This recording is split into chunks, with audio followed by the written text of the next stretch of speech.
Let's bring in Mike Bernard from OTM Sports out in Las Vegas. It's always Friday. It's always inside the numbers. Mike, how are you doing this morning? I'm doing great, Coach. How about yourself? Oh, doing fantastic. Looking forward to a great weekend of college football.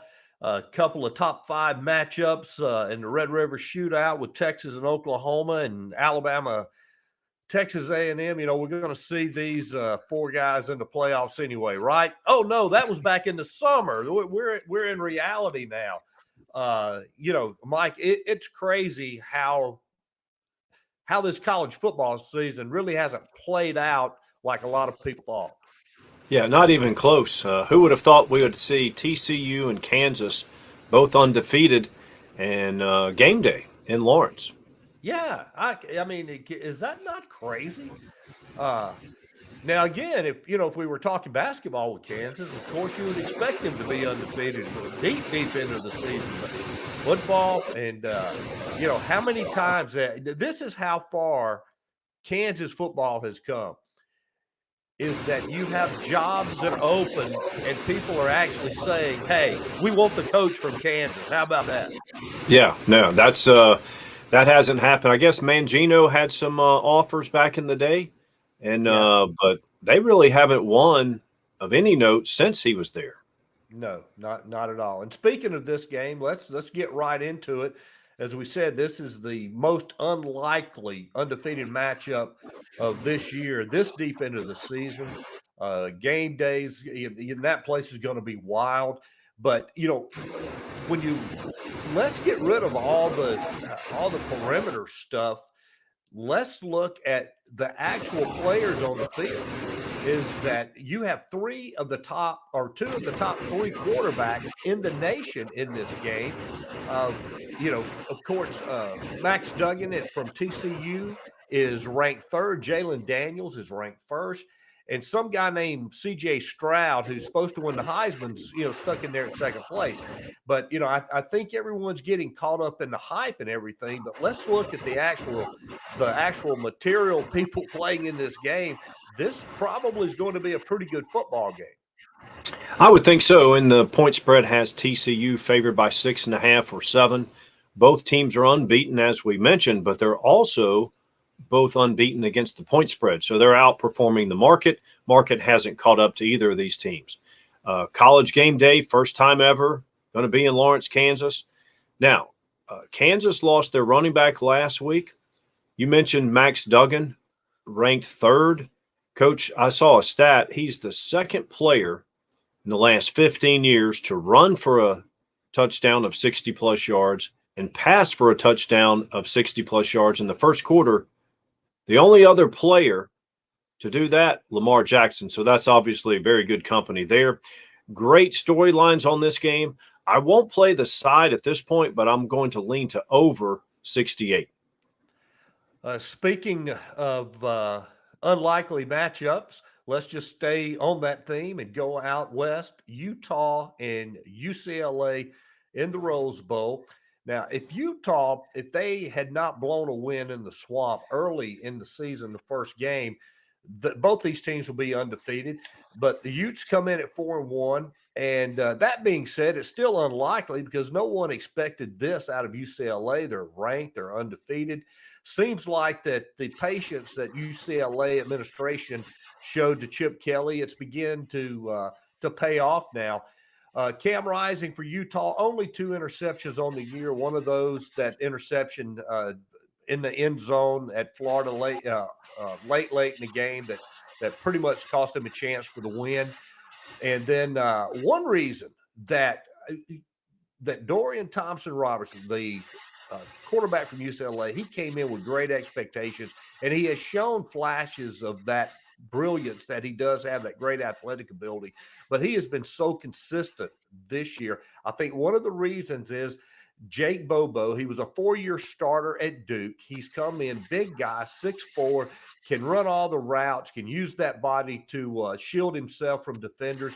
21 receptions, 363 yards, and 3 touchdowns. And that is Robinson's go-to guy. That's who he looks to. Listen, the problem with UCLA is not offense, it's defense. Now, that being said, they're better, but they're going to need to play their very best game tomorrow if they've got a chance because this Utah offense pretty dang good.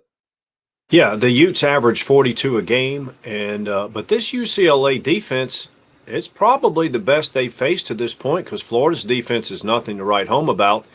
And it wasn't too long ago, Coach Jim Mora, a defensive guy who coached in the NFL and college. He was the head coach of UCLA.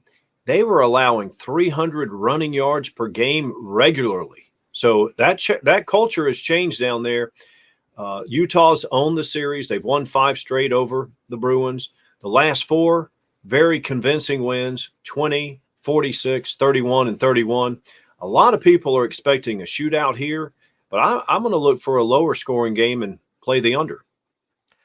Okay, in the most ironic game of the week, we have a couple of church schools playing in Las Vegas. Yeah,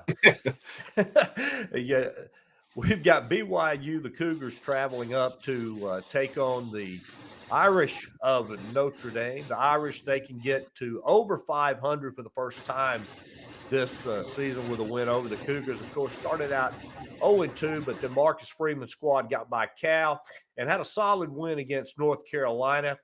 BYU's only loss is to Oregon, who's now ranked number 12. The Cougars averaging 35 points per game. While Notre Dame's defense isn't great, I think it's the best that the Cougars have seen so far this year. And they're the big thing with me on this game, though, Mike, is you look at BYU and historically, when they get away from campus in marquee games, they don't perform well. Well, this is a marquee game, as you mentioned, these 2 private universities playing in Sin City. It's the 11th edition of Notre Dame's Shamrock Series. Not talked about a lot, but it's basically where Notre Dame has a de facto home game in some other part of the other region of the country. The Irish have never lost a Shamrock Series game. They're only favored by 3 or 3.5 in this spot, so they're not a big favorite. Brigham Young, their power rating has dropped after lackluster games as of late. These schools last met in 2013. Irish won that game 23-13. I don't see that low of a score, but I do lean to under 51. You know, these series are unique, and there are only a very few schools that could pull this off. You know, I remember back when Coach Eddie Robinson was at Grambling, they used to go all over the country and play and pack out places like the Cotton Bowl and Yankee Stadium and those type places. And Notre Dame is one of the few schools that can get away with this because of their fan base just really being nationwide. Yeah, they could have a game in any of the 50 states and have a great turnout. And, of course, the TV money is already there. Mike, let's go ahead and get to our picks of the week. Now, we got back on track after going 0-2 the week before, our first losses of the season. We got back to 2-0 last week. What's your pick this week? I'm going to go off the grid. No surprise there. Western Kentucky at UTSA. I'm 2-1 when I play on or against UTSA, 1-0 when I play against the Hilltoppers. Have a pretty good feel for these teams. This week, I'm playing the road dog. Western Kentucky, they were upset last week by Troy, but I believe they're going to respond with a solid effort in San Antonio. I like what I see in UTSA.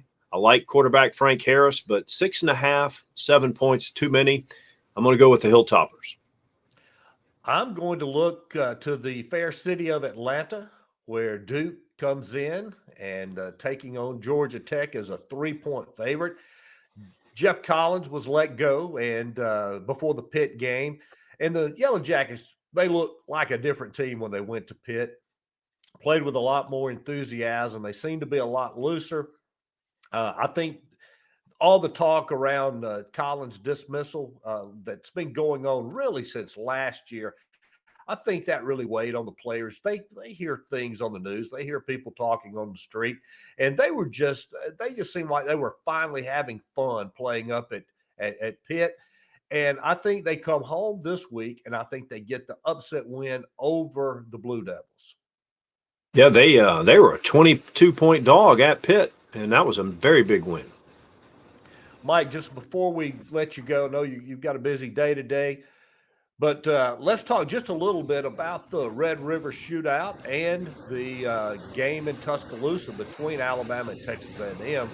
Uh, you know, there were times when the Red River Shootout was always going to be a top 10 matchup, if not a top 5 matchup. But the game, even though both teams 3-2, they're not ranked, this game still has a special feel about it. It does, but here's the thing. It's very unusual because Texas is now a 9-point favorite in this game. Dylan Gabriel's not going to play. Texas hadn't been this big of a favorite since 2005. That was that Vince Young championship team. And, I thought, we got fooled. We thought Oklahoma's defense was a Venables defense. It's not there yet. And now that they have in fact, I think the kid's name's Bevel. He's a transfer from Pitt.